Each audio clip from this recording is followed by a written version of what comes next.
years, a film is produced that is so overwhelming, so forceful in its impact, that it becomes deeply embedded in the mind.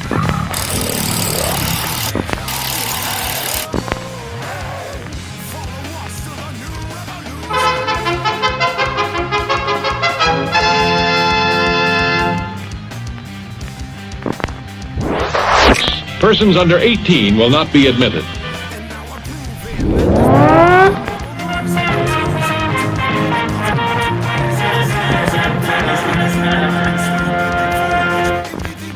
Hi, this is Julian Seager, actor, rogue, raconteur, rapscallion. Oh, hang on, they're all R words, so I suppose I should introduce myself again. Hello, this is Julian Seager, raptor. Oh, that makes me sound like a dinosaur. Anyway, all of those things. I'm an actor, I'm a rogue, I'm a raconteur, I'm someone that talks too much, but you guys are still listening to the Still Toking with me on the Dorkening Podcast Network. Thanks for listening. You guys are awesome. You're double awesome. You rock. Everyone thinks because you're a zombie, you don't know good coffee. Well, they're wrong. We have very active lifestyles. It's not all wandering the countryside aimlessly or scaring passing motorists. And we all love a good cup of joe. And there's only one brew that gets my seal of approval. Deadly Grounds coffee is my guilty pleasure. Bold, robust, delicious. It's coffee that can wake the dead.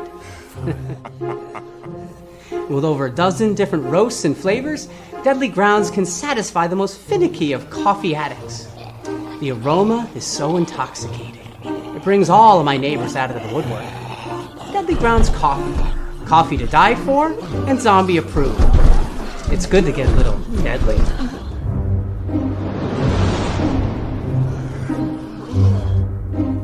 Use the front door!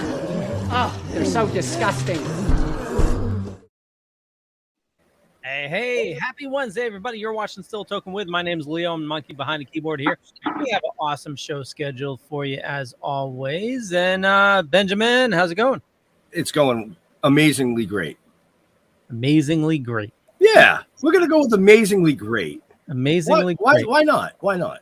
Yeah. Okay, well, those are two words. Well, first of all, it's Wednesday. So that means we're live.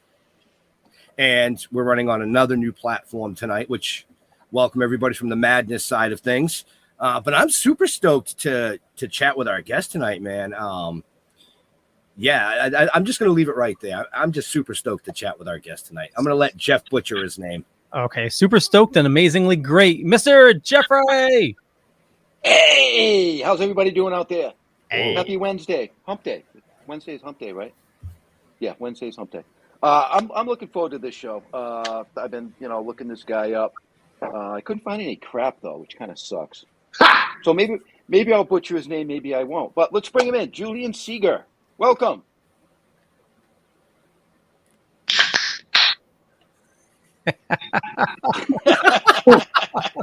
Oh, sorry. Hello, everyone. I'm having an amazingly great day too. That's all right. I'm going to find the weirdest, most disgusting type of food I can and have you challenge that. Oh shit. Okay, I don't turn down challenges really. So, but good luck because I've eaten most of it already. Yeah, but see, when I say the mealworms, they have to be live. Oh, I did eat live, much to my disgust. But yeah, they still went down. I just chewed them a little more. But anyway, I'd like to start this show by, it's weird me interviewing three people at the same time. By saying that, I don't really want to talk about weed, but I'm on a show called Still Toking. So I don't really know what I'm doing here. I appreciate the invite. And I know that it's an interview, but I don't know much about your show. So why is your show called Still Toking? I think this should be a point that one of you guys actually just inhales or something. I don't know, or whatever you do. There you go. I mean, I spotted you had Tommy Chong on the show, and I was like, oh, okay, that's cool. I've been a Cheech and Chong fan for life. that's how I know all about weed. I've never seen it myself in real life, obviously, but you know, it's like I've seen the movies, Right. and I'm a Seth Rogen fan, and you know, who else? Like Snoop represent. I even ate chips the other day. Sorry, chips. So, but yeah. So, tell me and the viewers where Still Toking come from. We're on season 3. I need to catch up. So that's good. So introduce yourselves, please. So you want to take the reins, or you want me to go? No, go ahead. So Still Toking With derives from a comic book that Jeff and I created, wrote, and produced, which is now 5 issues out, called Toking with the Dead, which is where we took cannabis and zombies and mixed it. Okay. But we didn't realize it was going to snowball the way it did, so we put ourselves as the main characters in the comic book series. Cool. Long story short, the novel hopefully will be out next year, which is the first 5 comics. We've released 2 episodes of the live action TV series. The 3rd, 4th, and 5th are being filmed in production right now. And we just launched the animation pitch a couple weeks ago. Okay. Well, yeah, man, I'm sold already. I was reading the Kirkman comics before The Walking Dead came out, and I was a massive fan of that. And for years, I was thinking this would be like the best zombie soap opera in the world, you know. And then they did release it, and then they kind of fucked it up a bit. But you know, just a little, a bit. Yeah. But it started well, didn't it? So well, it did. And then ended up like a bit of a wet fart. Right. So. Right. But, well, not to derail, but have you seen the images for the new show that they're going to make? No, is it the teen one? It's in the city, and it has Maggie and Negan. They're going to be their own show. But there's like power on in the city, and she's like a bartender, I think. Okay. Yeah, that's all I know. Sheldon would be rolling in his grave if he was dead. Yeah. I'm sorry. Continue, Ben. I just needed to say. It's funny that you bring up The Walking Dead, because when we first released this 4 years ago, Jeff? Yeah. So when we first released, we've only been out for 4 years with the comics and the TV series and all that. We came out as The Toking Dead, and we got our trademark, and we actually fought AMC, Robert Kirkman, and The Walking Dead for 2.5 years to keep our trademark. Yeah. Because they said weed was illegal and on a federal level, we shouldn't have a trademark. Little did they know that we were just going to keep going. We tweaked the name, they signed off, and here we are today as Toking with the Dead. Congrats, man. I love it. Right. It's like, and I'm a big zombie fan. I like weed in pop culture. Never taken it myself. But, you know. Well, there's nothing like to. Yeah. There's nothing funnier than a stone zombie. So. Well, right. Stone zombies are great. I mean, they've already got the munchies. So how does that work? So our twist and premise to it is, you know, you can, when you get them high, whether it's, you know, cannabis or CBDs or whatever you're using on them, they want Twinkies, cupcakes, they bounce off walls. But when they come down from the high, subconsciously they realized it alleviated the pain they had for flesh. There's a medicinal aspect to it. Right. Now they want our weed. And we're screwed. Oh no, that's terrible. I bet Snoop Dogg's got like a proper mansion set up with like big gun towers and shit. And Mike Tyson, actually. Like Tyson Ranch is probably the safest place to be, even though it's the most dangerous at the same time. But yeah, I don't think those guys would mess about in the apocalypse. So, but they like to share their weed from what we see, so maybe they would. Yeah, I don't know. But I haven't met either of those guys yet. But that would be a good thing. I think that I'll put that on my bucket list. And I remember you specifically saying to me before we started, I don't want to talk about weed, and here we are talking about weed. Well, we're not talking about weed per se. I'm just saying that I was asking you questions about your the name. Show. And I thought it would be ironic for the only thing I said, let's not talk about weed, but it's called Toking, like, you know, and it's like, you know, if I didn't know what weed was, I wouldn't know what toking was, would I? So it's I just thought it was funny. Yeah. And this is the British irony that I tell you that I don't want to talk about something, and I immediately go in with that. So whilst opening a can of beer. Bravo. Yeah, I like to start as I mean to go on. But the show itself is really about our guests. So we try to reach out and find amazing guests that have amazing stories, and they could be an actor. It could be somebody that's using cannabis for curing themselves. It could be somebody that was incarcerated for murder. If they have a great story, authors, writers, cartoonists, creators. You could literally get one person that's got all those skill sets, actually. And we did. Yeah, it was Tommy Chong. Yeah. Oh, who did he murder? No, you'd have to get Danny Trejo for that. That's true. You know. I love you, Danny, by the way. That wasn't a diss. Oh, yeah. No. Yeah, me and Danny did time together. Do tell. Well, I was at a rap party for Death Race 4. I played a fireman in that movie, and we were in Bulgaria, and Danny was at the rap party, and but he didn't remember me, so which is cool because like he sees thousands of people, you know. So, but he's a nice guy. I knew he was a nice guy because I'd worked with him previously, but he didn't remember.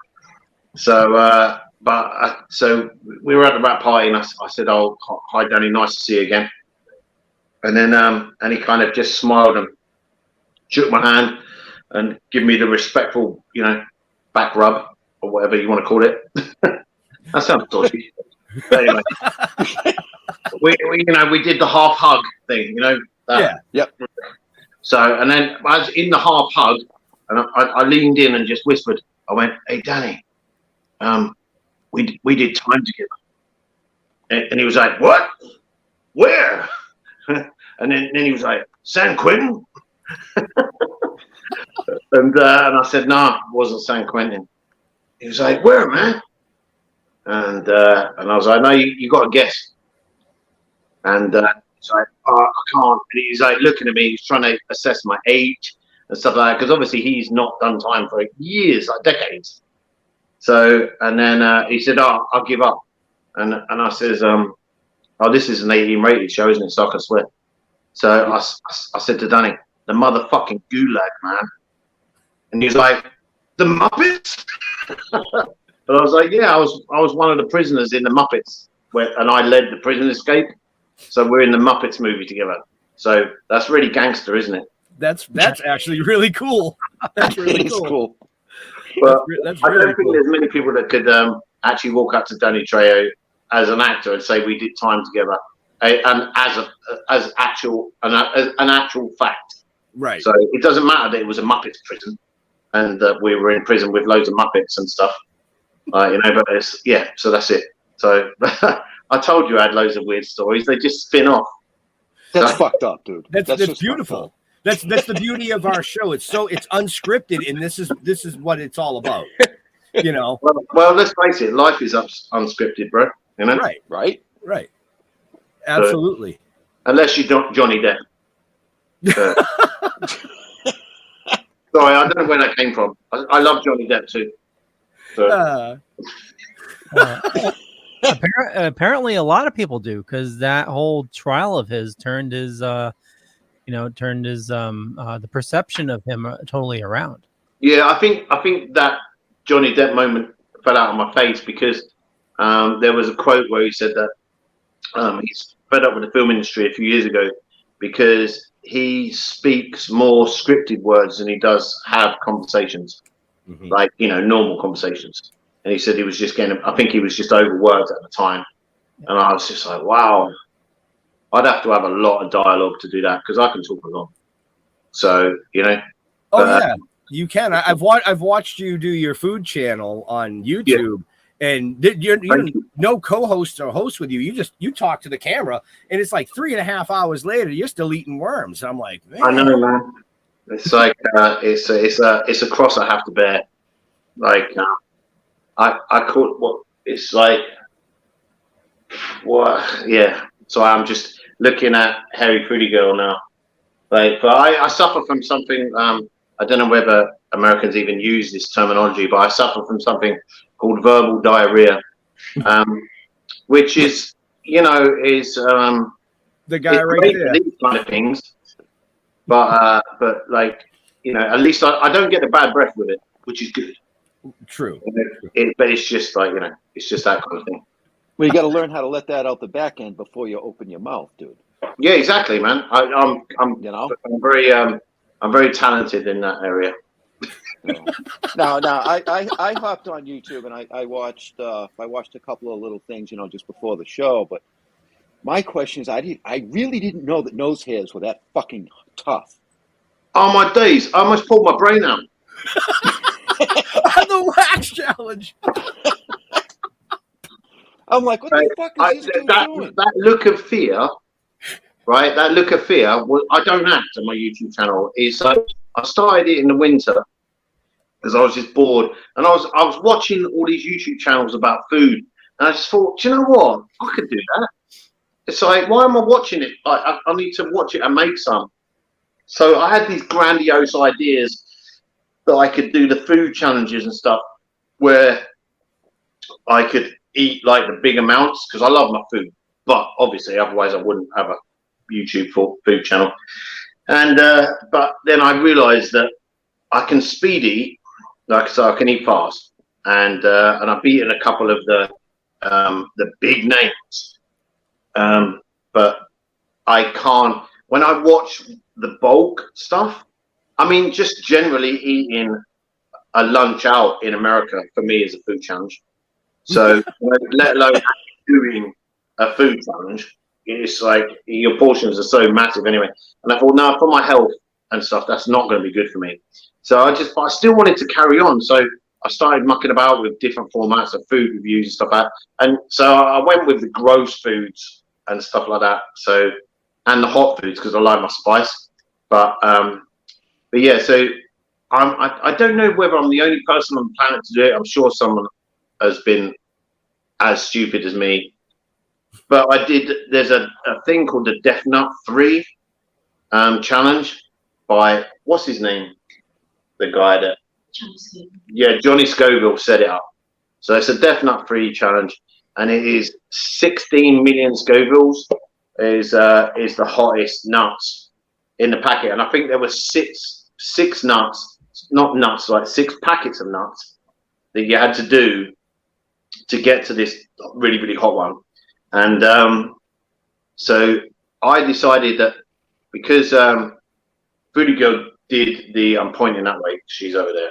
So she did the one chip challenge, and then I'm not going to embarrass her by saying what happened, but it wasn't pleasant. So, and it was pretty damn quick. So it like, I wish it was in and out. That's all I can say. She did it. She did the challenge. Total respect for her for doing it. But then when the Packy One Chip thing was exiting her, she said, "That's the last hot challenge I do." So I bought the Death Nut 3 challenge, and it was a 2-man thing, as in, or 2 person, unknown gender, or whatever you want to say, a 2 people kit. And because you weren't doing it, Foodie Girl would just refuse because she was so ill from the last hot challenge. I decided to do the hottest chili challenge in the world, known to man, twice. So I did all of the packets that you're meant to do it as a challenge with your friends. So, but I didn't have any friends that were stupid enough to do it, and so I did it on my own. And now I only saw. I was in a chili shop yesterday, actually in Austin, and I saw that packet, and I was just like, whoa.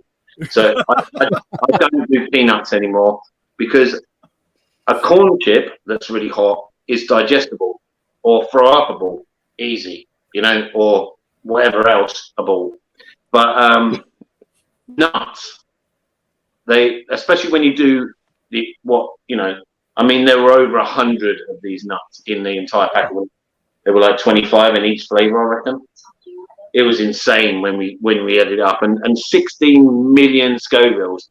It's pretty damn hot when you consider that a jalapeno is 200,000 Scovilles. Yep. You know, it's almost unfathomable. So I did that, and then I was ill for 27 hours. The video that on my channel doesn't show that. I think the worst thing is that halfway through the 5 minutes that you meant to sit there for 5 minutes with nothing, no water or anything, my camera ran out of space, and I didn't know because I was in so much pain. So it stopped recording, and so I was literally just salivating, you know, like a dog drooling. And then I looked at the camera. I was like, "Oh shit, it stopped recording." So then I had to quickly delete a load of stuff. Nice one, thanks, Ben. So yeah, he's witnessed me eating. So that's yeah, he can testify to that. But yeah, and then I made another error. I didn't have any milk in the house at all. So I had ice cream, half a tub of Ben & Jerry's. That was it. So we didn't prep for it. I was just really dumb. And but now I don't mind eating hot food, but I'm not doing hot peanuts again because I felt every single millimeter of them entering my body and exiting my body. 27 hours of not actually being able to speak and literally just rocking backwards and forwards in agony every 20 minutes, but like was unbearable. I watched these professional chili eaters, and they literally they chug like whatever 2 gallons of milk, and it all comes up. Nothing I could do could get these up, so I had to suffer that. So I'm not doing peanuts anymore. So don't set me a peanut challenge. So because I'm sworn off them, and Foodie Girl actually took the video of me rolling around, crying. I was crying. So I'm not gonna lie. So you know, it's yeah, it was worse than childbirth. So, and I've only had 2 children. So like, you know, but yeah, it was worse than that apparently. I don't know if this would help, but I know with dogs, you give them if you need them to throw up, like if they've eaten something they shouldn't, you give them peroxide. So I don't know if that would work on a human. Man, I tried everything. I literally had my whole fist down my throat, well, like, I mean, grabbing my tonsils and drinking. Like, I didn't realize that soy milk didn't work. No. It has to be cow's milk because it's the lipids in the fat that grab. But I don't think anything would have worked because it was a peanut. And bearing in mind, I'm trying to eat them as quick as possible, so I probably wasn't chewing them as much as I should have. So I was swallowing a whole nut, which then, yeah. So I don't recommend anyone to try the Death Nut Challenge at all. Don't try and beat me. This isn't a competition. I was a fucking idiot. So don't be me. Do some of the challenges, but don't do the nuts because you will regret. So if you do it, tag me in saying, yeah, I shouldn't have done that. Like, you know, and be honest. It's I see it for sale, and I'm just like, wow, that really shouldn't be for sale. But now, my fear with hot stuff, I love hot stuff. Well, we have our own hot sauce. I just don't like when it comes out the other side. Yeah, I think my body's. There's nothing you can do about that. Yeah, that doesn't affect me as much. Like, so I have hot sauce on pretty much everything I eat, apart from ice cream. But that's just because I haven't tried that yet. So, hey. We got any ice cream? So I want to back up for a second. So you said American portions are so large. Like name drop. Like what? Name drop. What? Like just a place that has large portions. Well, that you consider as like, you know, unedible. Like I know Texas Roadhouse, like the chicken critters, you know, I can't finish a full one. Yeah, I mean, it's tricky, isn't it? I would literally say the whole of the USA, apart from if you're eating in one of these like fine dining experiences where they're bringing out like little entrees and stuff like that. So no, I did actually finish an entire breakfast today. That was pretty good, but it was a breakfast I've been craving. So it was corned beef hash. It was it was like hash browns, which I hadn't had for like 4 years maybe, like real hash browns, and just like 2 fried eggs over easy, and sourdough. But it was just literally that perfect 4-piece combo for me. That where I probably could have eaten double that. I must admit. That sounds Because, so good. but so that was cool. But that was just a small breakfast. So, but every time we go, but I'm also a buffet expert.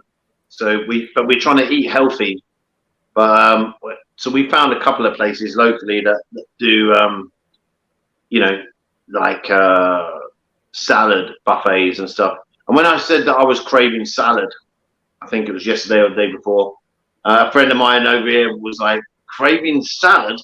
He's like, my food eats salad, you know. And but I don't think that this particular guy, he's a legend. I don't think he doesn't look like a salad eater. So you know, it's like, but the thing is that it's really difficult to, especially in Texas and in Georgia, especially as well, to find anything that isn't like deep fried. So, and I'm not slating deep fried food because I know they do it really well, but there comes a point in your week when I personally crave, like, you know, I don't fry at home, so I have an air fryer, you know, so anything that I want crunchy goes in the air fryer. So we don't cook with oil; it's just very minimal. So it's a bit of a culture shock on your body cultures to just literally be eating fried food all the time. So, you know, we've done a couple of days of that, but we needed to find these salad bars, you know. But anyway, I'm the master of the buffet, you know. I build like buffet, like I could literally build a buffet that will go up like a castle. So I put walls up, and it's like so my salad was like this high. And I had a huge double takeout box. So I ate my salad, and but I ordered a child-sized pizza. So to go with my salad, which was a child's meal, and they said strictly no under 12s. So when I ordered it, I said, well, mentally I am under 12. So they gave me this pepperoni pizza, and then I got a salad buffet that I was still eating. I managed to finish it yesterday, you know? But it was like I'll put it on the channel probably. I took a picture of it just because it's like it was ridiculous. It was like the size of my head. So, but that was all salad. But then we went in Denny's the other day. Oh, and Denny's is a weird one. No, not Denny's. Sorry, where did we go? Golden Corral. Just because I wanted Foodie Girl to experience Golden Corral, because I think if you guys have been, Yep. So I think it's an American institution, and everyone has to go at least once just to know what it is. You know, it's like you can't not do a Golden Corral buffet.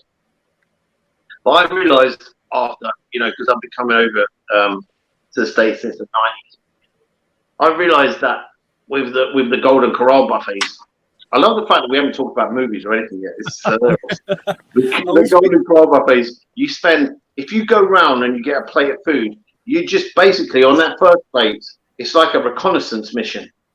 So you're going out and you're putting things on your plate to work out, like you're basically trying to find something palatable. Right. It's like, so I think that on this visit, I think maybe because my palate's a little bit more educated, that about 75% of the stuff on my plate was shit. It's like, but the 25% of the stuff that was golden, that was really nice, was like, but it's really hard to find. And then the problem is with that is by the time you've waded through all the shit to find the good stuff, you're full up. And it's like, oh my God, their fish is amazing, but I couldn't eat another thing. So it's like, I don't know. I think that's what happens with the casual, occasional Golden Corral customer. But I think the people that really know their shit, that go in like once a week to feed their kids and stuff, they probably know exactly what's good. So, you know. Well, if you're ever up in the New England area, check out the Nordic Lodge. You'll have to message me that afterwards so that I'll remember, because the Nordic Lodge. Again. Yep. Yep, it's an all-you-can-eat buffet. You have a time limit though, because it's lobster, crab legs, filet mignons. It's all that kind of stuff.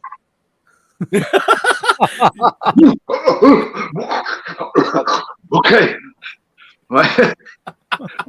That's cool. No, I love seafood. So I'm looking forward to that. So the problem we've got in Texas is all the seafood buffets are Asian related. Food doesn't really go for Asian food. So no, it's classic stuff there. I'll send you a link to it. No, anything seafood, any mollusks. Literally, I really love octopuses, but I only stopped eating octopi and stuff like that for about 6 months after watching that Netflix documentary. Did you watch that? No. What was it called? My Friend the Octopus. That was it, wasn't it? It was as simple as that. So he made friends with an octopus, and it was really cute. It was like the octopus was like a little dog. So for about 6 months, I was like, man, how could I eat something like that? They're so intelligent. And then 6 months later, I was like, oh, I really want some octopus. So I was like, I was kind of over that. I did the same with bacon. I had pigs as pets, and I didn't eat bacon for about 2 years. Oh God, I had bacon on my breakfast this morning. Such a bad person. Bacon's a staple. Oh, well, you're killing me. This is great. I haven't had to say anything all night so far. He's just talk to him about food. See, folks, that's all you got to do. Man, but there you go. You've got questions for me. Do you like my T-shirt?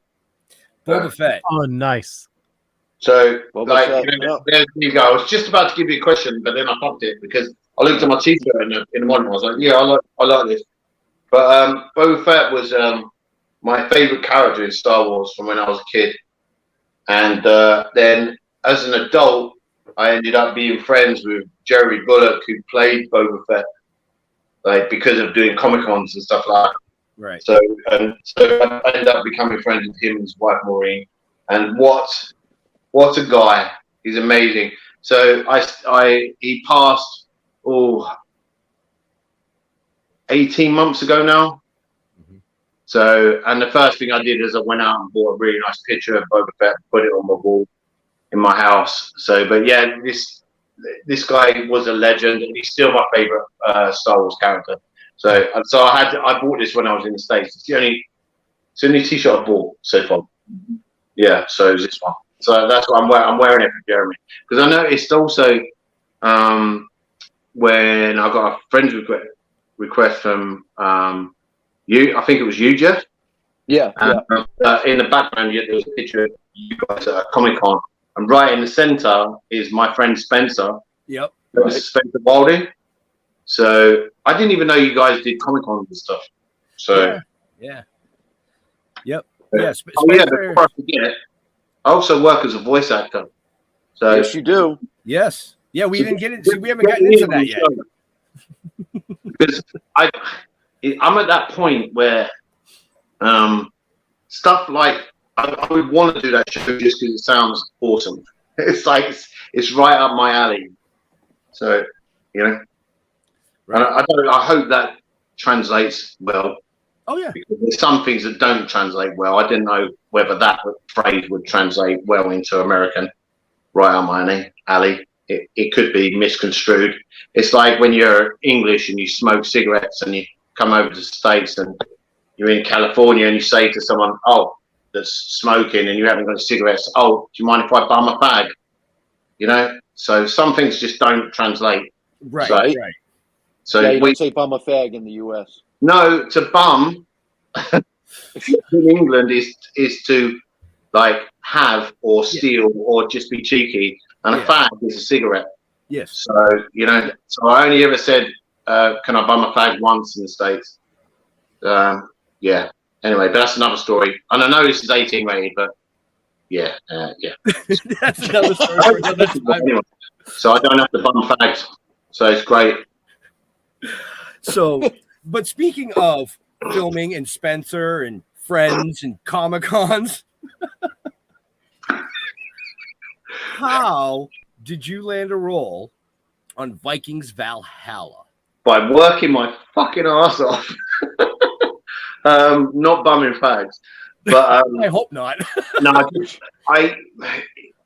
it was a long story really, but to cut it short, I wanted to get on the show, so I kind of researched the agent that I wanted, approached that agent who's, I'm not going to name drop on here because he'll get inundated with people want to get on the show, messaging him. So, but anyone with IMDb Pro can check who I'm with. So I really liked this particular agent. I like the idea of him. I like his stable of actors and actresses that he had, and I also liked his working connections. So I kind of went backwards and worked out after Death Race 4 who I was getting to see as casting directors, when I was getting auditions. And then I worked my way backwards to work out what agents they were using, the people that were wanting to see me all the time. Yeah, so smart. I mean, everyone says, "Oh, how'd you get an agent? How'd you do this? How'd you do that?" And it's like, the truth is, there is no path. Every actor and actress's path is individual based on them. So I found a guy that I really like the look of. He's got smarts. He's a good agent. He's daring. He thinks outside the box. And I knew he had a good working relationship because half of his stable of actors and actresses have been on Vikings. So, and I thought, well, that's it. And so I had a meeting with him, and he basically just said to me, "I'm going to get you on Vikings." I mean, I don't know why. I don't look anything like one. No, not at all. No, but no, you look more like a dwarf. Yeah, exactly, man. I should have been in Lord of the Rings, but yeah, That's the next one. You can go for that one. You can go for Power of the Rings, the new Netflix show. Yeah, it's I don't know. It's like we're only. Is that the one that's coming out, or is that the one we're watching?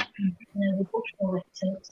Okay, yeah, we watched 4 episodes, but then we got dark and we started watching Dharma on Netflix. Because because that pertained to food. Yeah, exactly. So I feel like I've got more in common with him, just because I like my stuff medium rare as well. And yeah, it's like, no, I'm I'm totally down with Lord of the Rings, but I think I don't know what the crack is, whether it's filmed in New Zealand and stuff like that, but I haven't had any casting calls for anything like that. So, but yeah, I auditioned a lot for Vikings. So, and but I knew that they were looking for a part for me. So I knew that it was just waiting for the right part to land. So, because like some of the auditions were ridiculous. I auditioned for a Mongol lord, right? As in, an Asian Mongol warlord. And I'm like, okay. And I realized that they were testing me to see what I would do with the audition. So I put my all into it, and and I knew that I wasn't going to get the part of a Mongol lord. I mean, that's some serious time in makeup, isn't it, to make me look like a Mongol lord? Right. And, but I knew they were just testing me, and I appreciated that, and I thought it was funny. But I still took it very seriously, which is what they wanted to see. They wanted to see what my acting chops were, and so they kept chucking things at me, and it was right at the end of Vikings, and I was like, I don't want to be in the last 1 or 2 episodes of Vikings, so I was auditioning respectfully and giving it my all, but I didn't want it. I wanted Vikings Valhalla because I knew it'd be a new breed. Yeah. And then the fuckers killed me in episode 2. Oops, spoiler. I wasn't even going to give it away. So there you go. So, but I had a glorious death. It's one of those. It's like I didn't even find out till episode 2. I thought this is going to be like my life for the next 5 years now. So, Well, you never know. but it's like at the end of the day, I got Jeb Stewart, the writer of Die Hard, say, we fucked up. We took you out too soon because we were really enjoying your performance and your interpretation of Jarl Gorm. Yeah. Like, and they said we should have had you on for at least a season. And I was like, yeah, I agree, but because they're on such a tight schedule, they can't change the script because they like someone. But I might come back as my, long lost brother or a cousin that looks like me. They could always dye your hair Yeah, a little whiter and bring you back as an older. Guarantee me a year of work. Right. But yeah, no, I mean, I was big into Vikings. First off, I loved the show. Then when Vikings Valhalla came out, I was like, oh, I gotta watch this. And then I saw you, and I was like, oh, wait a minute. Oh, but they fucking killed him.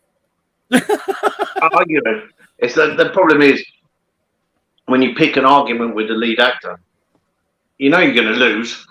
Pretty much. I did arsehole very well. I thought I enjoyed the character. It's the sort of character I like playing. I like playing the irritant or the psycho, the guy that just has his own set of rules and doesn't give a fuck about anyone else's. And and I was very pagan, and it wasn't difficult for me to get into that role. Well, I mean, you look the part no matter what. So I mean, but yeah, my heritage is actually that anyway. So my surname's Seager. If you translate it, C is sea, and Ger, Ger, means spear. So my surname is Sea Spear or Sea Warrior. So it literally translates to Viking. Right. So that and it's one of the oldest names in Norse history. So it wasn't made up. It's like that is my name, and all of my family have been men of the sea.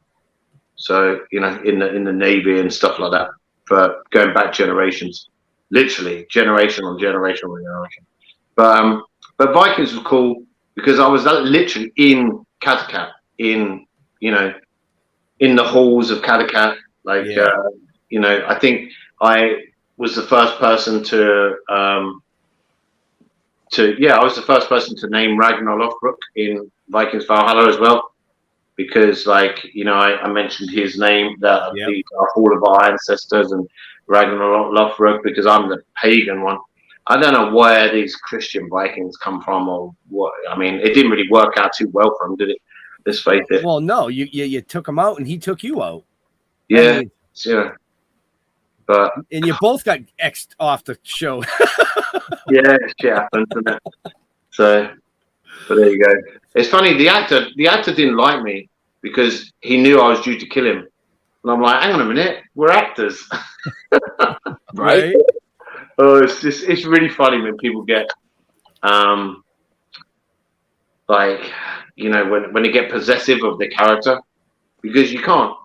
You don't own that character. You just have to play that character as well as you can.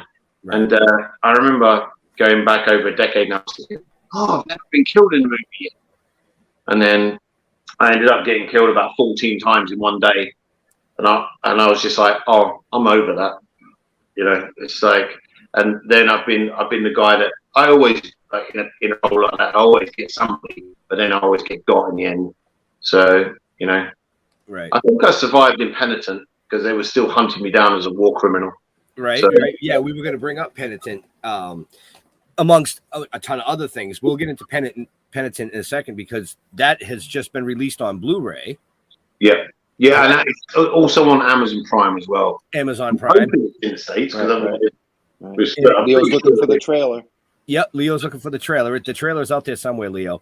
Well, he looks for that, but you've played in a ton of stuff. I mean, you've been in Miracle Workers. You were in Cursed, another show that I watch. I love that show. Oh, Miracle Workers is awesome. Yep. And Doc Martin I love Doc Martin. Yeah, man. 10 years on Doc Martin?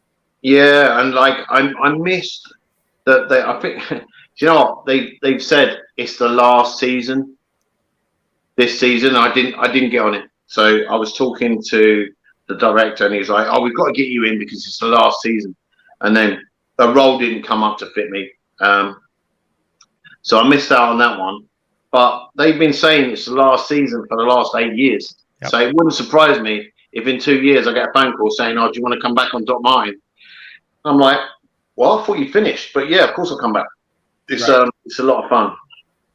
So the cast are great. I get on well with all of them. So yeah, it's cool. Oh look, Ben's just put up the link for Penitent.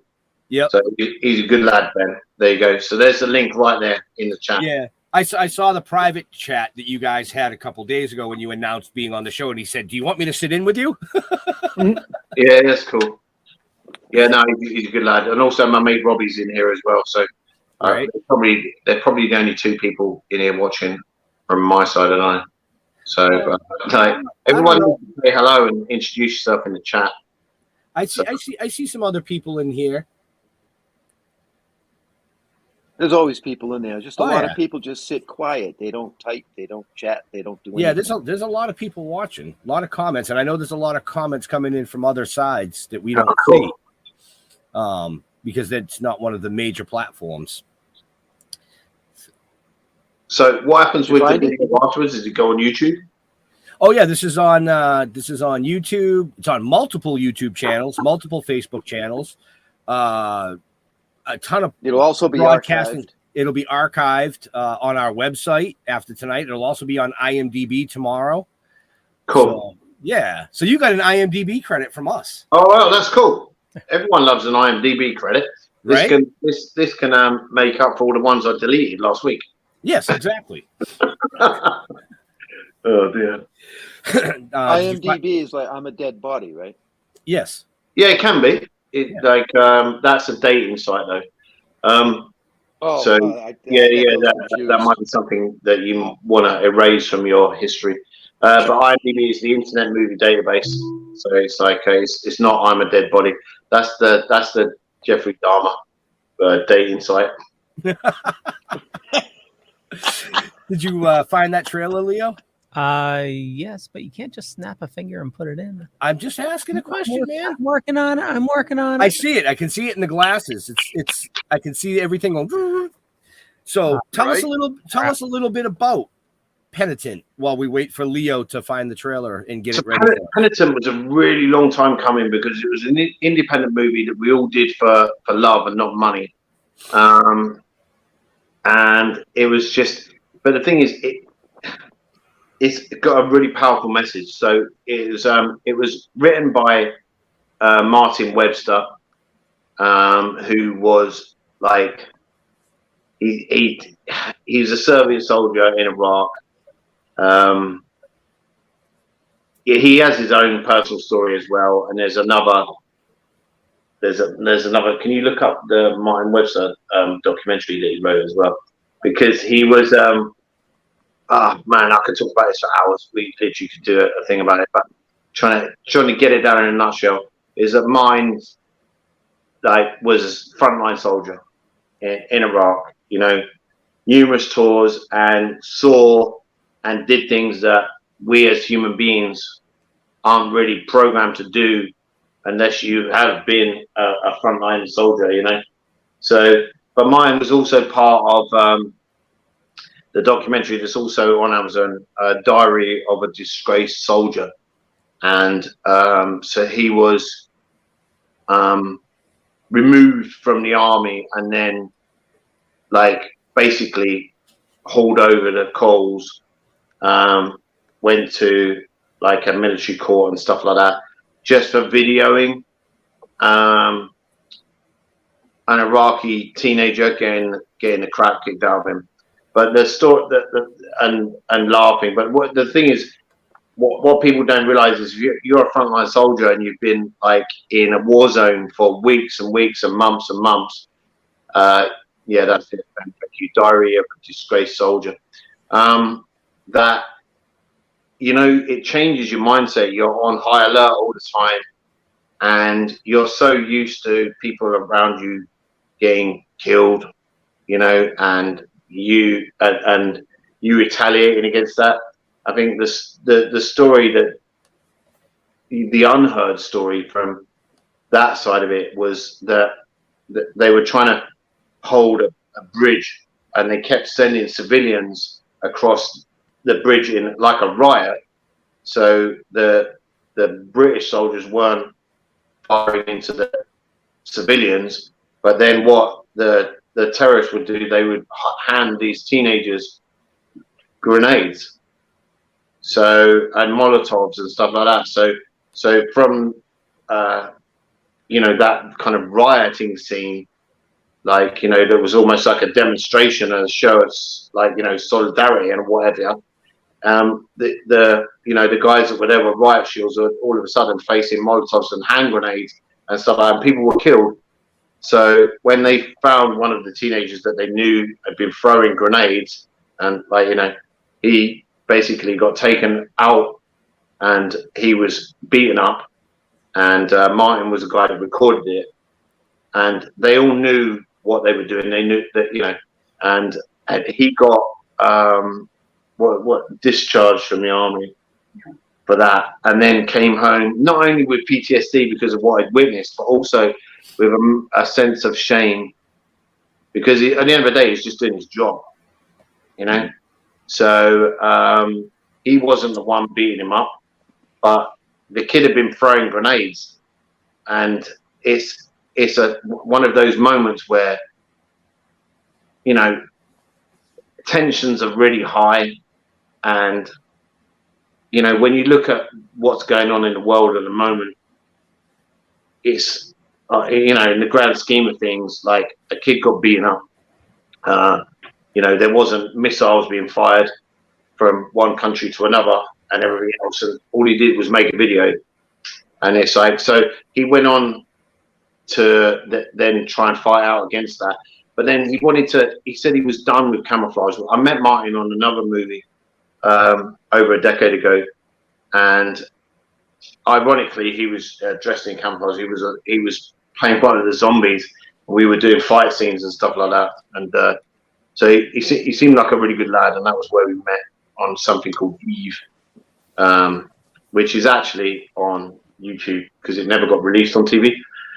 And yeah, we just said that we would work together. So he said he was done with camouflage. He didn't want to wear a uniform again, but then realized that he had a film to make about post-traumatic stress disorder. So, and he wanted me to be the antagonist and the guy that causes the post-traumatic stress disorder. So we made a film about the Bosnian War. I play a Bosnian war criminal. Yeah, so called Barbatov. Sounds a bit like Gorbachev, but yeah. But Barbatov, actually, General Barbatov. And the film gave me PTSD, actually making it. Right. So it was pretty brutal. It was pretty, I don't know. It's a weird thing when you point a firearm at someone and you pull the trigger and then the blood bag goes out of them. You're still pointing a weapon at someone and pulling the trigger, and then there's an effect. And you know it's a special effect, but when you're in character, it's still, I don't know. So that stuck with me. Not for a long time, but like a good 2 or 3 weeks to a month. I was disturbed by that. And most of the stuff I do, I'm not disturbed by. As in, if I'm playing a Viking with an axe and slashing throats and stuff like that, it's not, you know. Yeah. But this one actually did give me those feelings, like, you know. So it's a very powerful piece. So, and it's won numerous awards, and I'm really glad that it's out there, and I hope that it brings success to everyone that was involved in the project as well. Right. And yeah, and we go on to make more movies, because that's basically what it's about. Right. You want each movie to be a success, so you then you get more work, because it's not about money for me. It's about the art and the story. I don't really care about money as such. Like, everyone's got to eat and live, you know, but I'm all about the story, Right. And respecting the story and doing my best job to portray a character authentically and realistically, so that I don't ever drag anyone out of the moment. You know, I want everything that I do to be believable. So, but yeah, so Penitent is a hard watch, especially if you've served on front line and you understand the mentality and the inner battles and demons and shit that you faced afterwards. But it was necessary to make, I think. So, but yeah, there you go. Do we have the trailer? We do have the trailer. Here we go.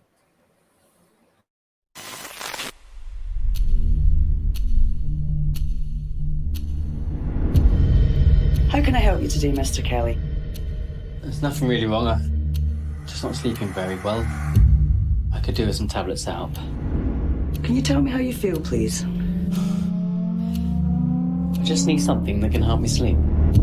I see here that you've been discharged from the army. Is that anything to do with it?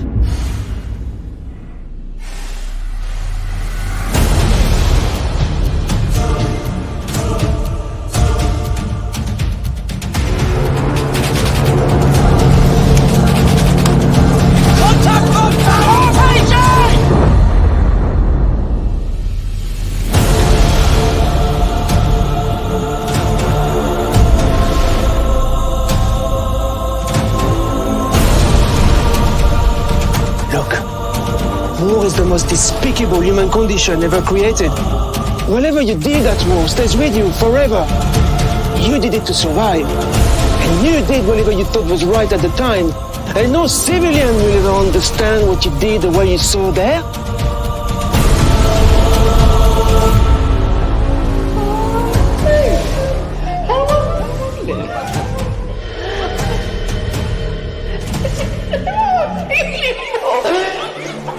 Just give me the pills!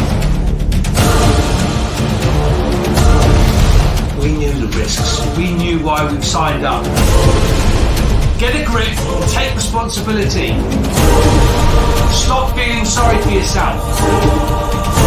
Sounds like you got nothing. You don't know nothing.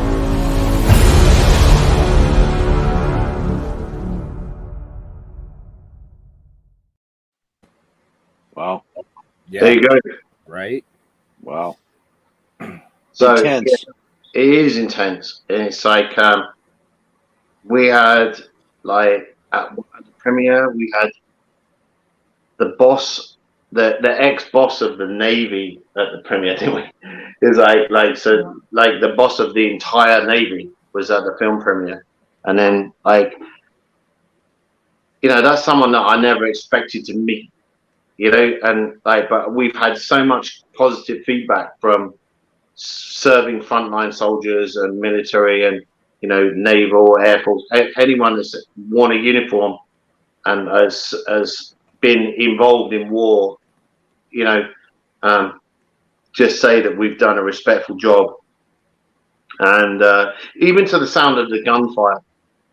So in the firefight, you didn't hear the gunfire in the trailer, but in the actual movie, the gunfire doesn't sound like Hollywood gunfire because it's not. It's real. So all of the actual gunfire sound effects are the exact sounds of the exact weapon that they're using. So it doesn't sound real to a lot of people that don't know what gunfire sounds like what gunfire sounds like, you know, because it's not Hollywood. But it's I know it's pretty cool, but I just noticed after watching the trailer back, so I've watched it a while, that I literally, the only appearance of me in the trailer is I just bummed a fan. There you go. So I'm literally just lying. It could have been a spliff, I don't know. You know, it's like, so I could have been still toking at that point. So, but yeah, it's one of those. No, there's a little bit of a running thing that I created with the character. Is every time he does something murderous, he rolls a cigarette and there's blood on his hands. So he's rolling a cigarette, you know, and then he puts the cigarette in his mouth with the, you know, with blood of the victim on the cigarette paper. Mm. and I liked it. And then Martin saw that and then mirrored that image of the rolling of the cigarette minus the blood with another character. I really like that. So the hairy guy in the middle of it with the dark hair isn't me. So it's that was someone else. So, but yeah, I was one there in the green. So stood by the tank after just killing a load of Brits. And Yeah, that's and out other now people. on physical and VOD. Sorry. That's out now on physical and VOD. It's on Amazon Prime, and it's also just on. I bought a copy on Amazon. It's ridiculous to buy your own movie, but it's like that's how much I support the project. So yeah, it's available on Amazon, but only in the US, I think. So if you can get it, but if you're in the UK, but you have to pay ridiculous amounts of. We call it mug tax, So to get it, but I thought I'll buy it while I'm in the States because it's going to save me $10, Right. And let's face it, that's that's a Golden Corral breakfast. Yeah. Right. or a bottle of whiskey that you can put Sour Patch Kids in. Oh man, yeah. Do you know what? No, I drank that one. I've still got the other 2 bottles though, because it's been the longest lasting bottle of liquor that I've ever had. So I've still got the Carolina Reaper. No one knows what we're talking about. This is funny. I've still got the Carolina Reaper vodka. It was Carolina Reaper chili lime. And the problem is when people come to my house now, they know what I'm like. So if I offer them a shot, they're like, no. And they just put it down. And I also made Carolina Reaper fudge rum, which I still have left over from last year. So I have half a bottle of each of those left. Nobody dares drink them. They are crazy. So I made some hot sauce out of Carolina Reapers. Yeah. I think what's happened with when we put it in the liquor, the sugar of the sweets dissolved into the liquor. So it's not like doing a hot sauce hit or anything like that. When you do a hit of sugary vodka with basically a chocolate lime chili in it, it turns into like liquid napalm. So when you shoot it, it coats the entire lining of your mouth, gets in your teeth, in your gums, and the top, and there is no escape. No escape. There's nothing that will get rid of that because it literally sticks to your skin. So that's pretty damn hot. So You're right. Yeah. I had a hot pepper martini once. Once. Once. Yeah. Well, it had mango in it, so that didn't help. So yeah, I'm all down for that. So I think just real quick, The Penitent is available on for rent in Amazon.uk. Okay, but you can buy the Blu-ray. I think it was $22. Right. So look at this. I'm only clued in because I bought it. It's not like me and mine about the discussion. If you get interviewed, I'll push the DVD or the Blu-ray. I think the maddest thing is Martin even bought his own copy, and he was the one that wrote and directed it. Right. So yeah, you don't get anything for nothing from places. Sometimes you got to support yourself. Right. Oh, completely. And it's like I'm supporting the film industry in, I'm talking about the movie and like going to premieres and just, chatting about it and then actually buying the film. It's like, but the thing is, if I'm proud of something, I'll buy it. Right. It's like there's a lot of stuff that I've done that I won't name that I just haven't even seen because you just get a vibe and you're just like, I don't think this is my cup of tea, we would say, or my bag. And it's just like some jobs you do for money because everyone's got to eat. But 90% of my work I do as a passion project.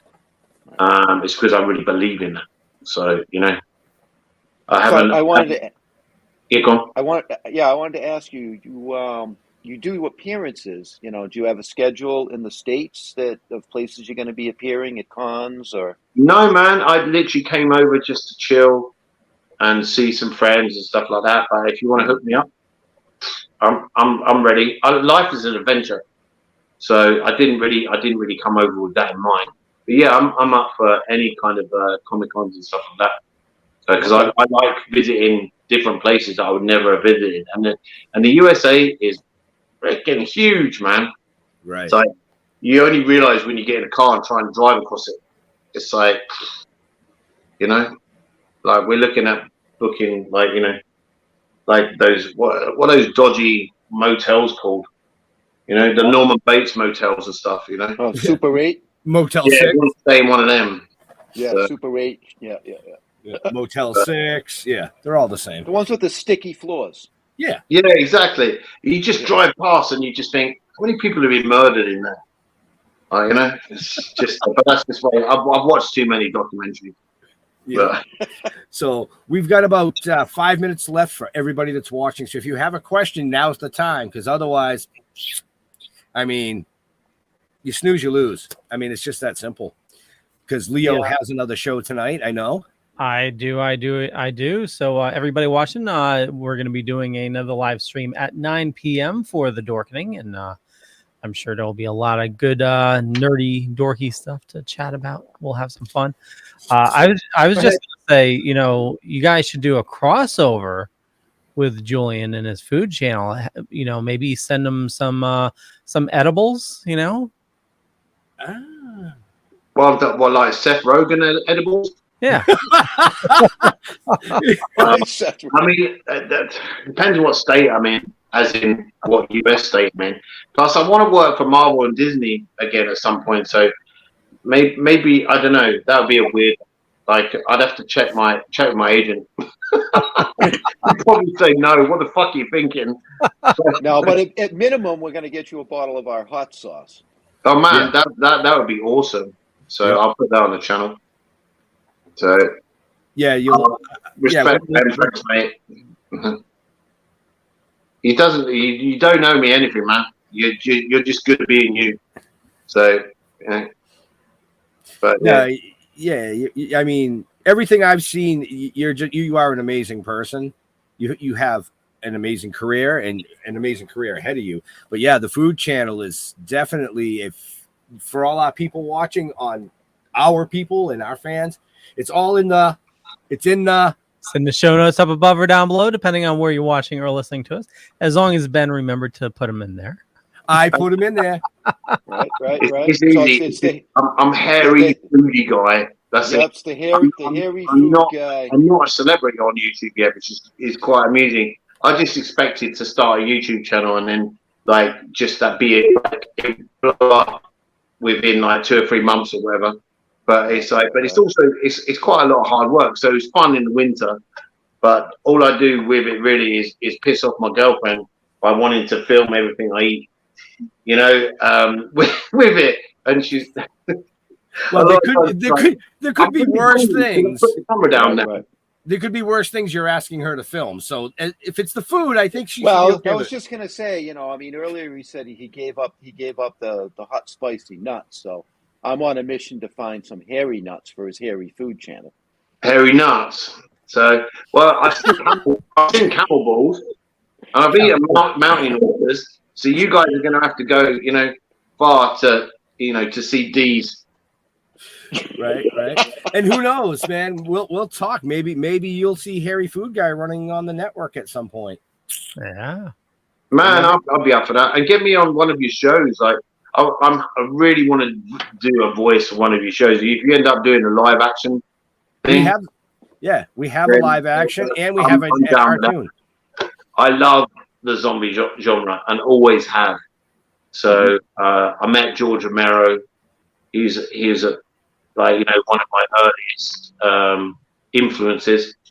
So, but I'd like to apologize for talking over any questions you may have had.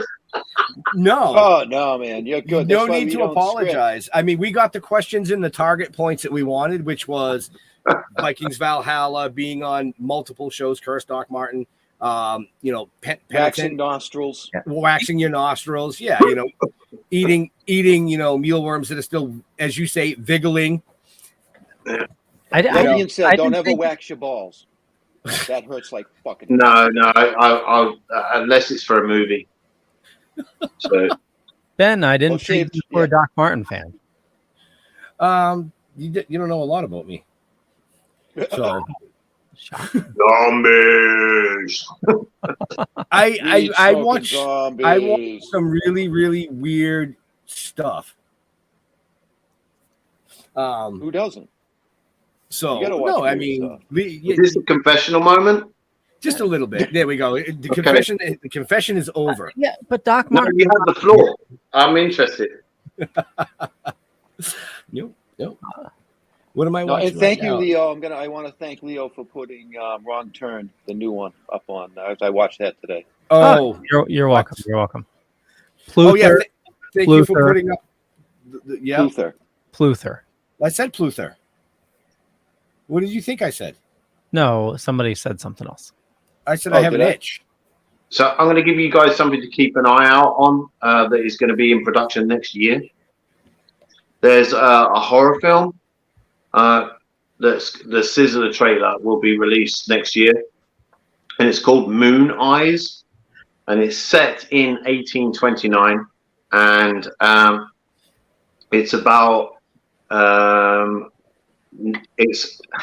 two greedy prospectors, so like gold prospectors, and the native Indians, and it's done very respectfully, based on old folklore and stuff like that, and based on historical fact.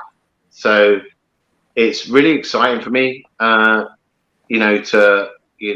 helped with the Sizzler trailer, but the Sizzler trailer is there as a fundraiser because it's another independent movie, but it's an independent movie that needs to be made, because the writing is amazing. The cast so far are absolutely phenomenal. So it was an honor to work with a Cherokee native on land that was owned by. We actually filmed it in Cherokee.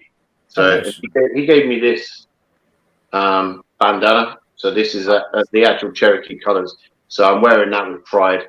So, and also underneath that bandana is the safetyforsarah.org thing. Yeah. And Sarah was killed in 2014 in a filming accident. And I met her brother, Eric, a few weeks ago now, and we became like instant buddies and stuff like that. But she was killed on, I can't remember the name of the movie, but safetyforsarah.org. So if you want to support that, that's something that's close to my heart, because film safety is paramount, especially with what happened with Russ and stuff. But Sarah was killed on the railroad track. Yeah. When she was sent back to, she was told that it was not a live track, it was dead. The whole film shoot were, but the fact is the producer lied, and it was a live track, and she got killed, and a lot of people were injured when a train come through and smashed them all up. Yeah. So yeah, like safety on set is paramount, because I do work with a lot of independent movies because I love them, and I love supporting new and up and coming films and projects that I feel that aren't necessarily Hollywood but still should be out there. Hollywood isn't everything as such when it comes to the stories and stuff like that. It's I think there's some of the stories in the independent world are much more powerful than anything Hollywood want to produce, because they just think about bank, right? And entertainment and colors, and there's nothing wrong with that. It's entertainment. It's all entertainment. But it's like, when you go to a library and there's the fiction section and the fact section. That's the way I look at Hollywood and indie movies. It depends what you want to watch and what you want to read or whatever. So, but yeah, I'm digressing. So keep an eye out for Moon Eyes, because that Sizzler trailer is coming out, and it's there to try and raise money to get this, first time writer and director who was an animator doing his first live action piece. So I just want to say that I'm supporting that project. Okay. Excellent. Now, aren't you involved in another horror movie called Election Night? Yeah, actually, I forgot to talk about that. Jesus, the worst thing is when you do so many projects and they take a couple of years to come out, you forget that what you've done, which is great from like when you're sitting down watching it, because you forget all the nuances and the subtleties in the character or whatever. But yeah, it was a home invasion movie called Election Night. I think that's on Amazon as well. So there you go. There's another trailer that you need to find within the next 30 seconds. Well, that probably won't happen. No. But it's there. Everything you need to know about this amazing gentleman is in the show notes up above or down below, depending on where you're watching or listening to us. But you are more than welcome to go over to his IMDb. Everything he's been in is there. You can just click the button. Just click. Oh, look, Election Night. Click, and it's right there for you. If you want a concise list, there's if you go onto starnow.com/Julian Seager, you'll actually see that I've been in 3 times more than I've been on IMDb. So that's my honesty list. I think that's actually in the show notes up above or down below. That's where the porn ones are listed, right? Sorry? That's where the dirty movies are listed, right? Yeah, exactly. Yeah, the ones where I'm wearing weird satanic horns and stuff. Yeah, all those ones. Right. On that note, Leo. Okay, we're gonna wrap things up. As Ben said, my name is Leo. I'm the monkey behind. That's all, folks. I'm the monkey behind. That's all, folks. I run the Dorkening Podcast Network. We got a ton of shows on the network. There's a lot of awesome people doing a lot of awesome stuff. So head on over to thedorkening.com, which you can see all the latest episodes there. And we're going to be doing another live show at 9 p.m. tonight. So, stick around. We're going to be talking about some cool stuff. And with that being said, Julian, where do you like people interacting with you on social media? Instagram is cool because that's like kind of the real me, as in it's just random shit, which is the real me actually. But also on Facebook, I have an official page which is Julian Seager. So but I tend to. But also with the, I think I answer more people on YouTube.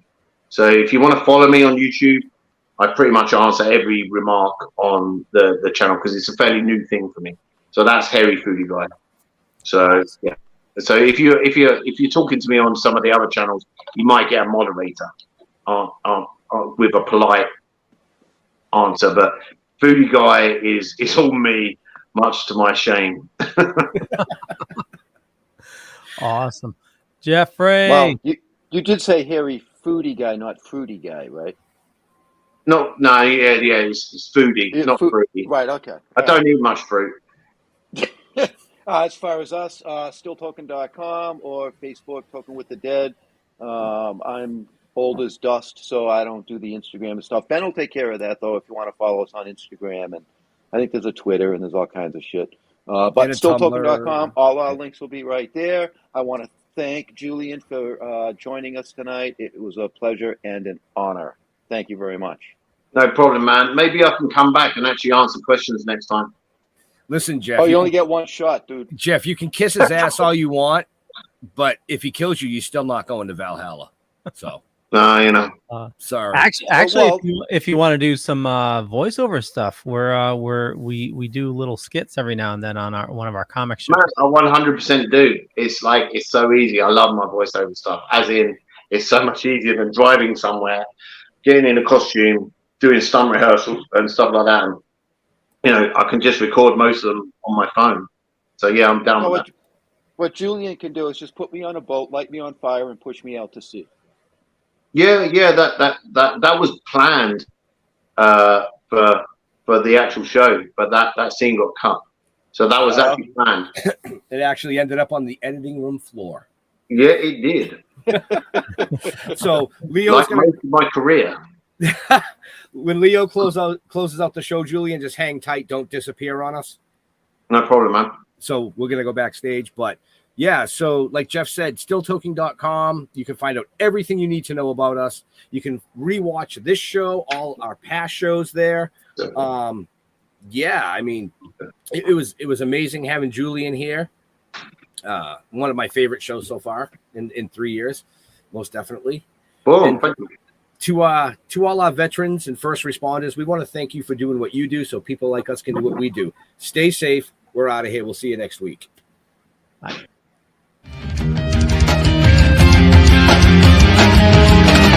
Come on.